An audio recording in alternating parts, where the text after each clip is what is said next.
Dans cette vidéo, on va voir comment tracer le symétrique d'un point à l'aide du quadrillage. On va commencer par tracer le symétrique du point A par rapport au point O que j'appellerai A'. Pour cela, on va imaginer un chemin qui suit le quadrillage pour aller du point A vers le point O. Par exemple, on doit se décaler de 3 carreaux vers la droite, puis de 2 carreaux vers le haut. On va alors suivre exactement le même chemin à partir du point O. 3 carreaux à droite, puis 2 carreaux en haut. Et voilà, mon point A' est ici. On va faire de même les symétriques de B et de C par rapport à O. On commence avec B.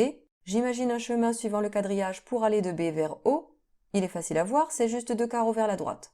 Je vais faire pareil à partir du point O. 2 carreaux vers la droite, donc B' sera ici. Pour le symétrique de C, même méthode. J'imagine un chemin qui part de C et qui va vers O en suivant le quadrillage. Ça me donne 1, 2, 3, 4 carreaux vers la droite, puis 1 carreau vers le bas. Je fais pareil à partir de O. 4 carreaux à droite et 1 carreau en bas. Le point C' est ici. On termine la vidéo avec un dernier exercice. Je veux cette fois-ci tracer le symétrique d'une figure, le symétrique du triangle FER par rapport à O. Le principe est le même. Je vais faire le symétrique de F, de E et de R grâce au quadrillage. Puis je les relierai pour tracer le triangle. Avant ça, je vous montre une erreur que vous faites souvent, c'est celle-ci. Certains tracent le symétrique comme ça, mais on voit tout de suite que c'est totalement faux. Car je vous rappelle que la symétrie centrale revient à faire un demi-tour autour du centre de symétrie qui est ici O. Donc si ma figure fait un demi-tour autour de O, elle va se retrouver à l'envers. Le E qui était en haut de la figure va se retrouver en bas.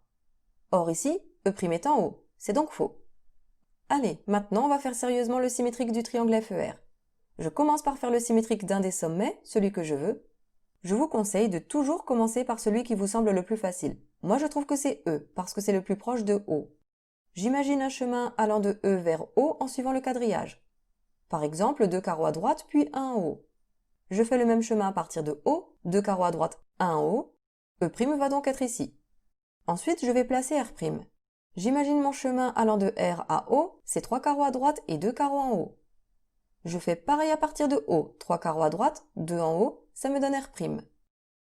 Et on termine avec F', pour aller de F à O, je compte 5 carreaux à droite et 2 en haut.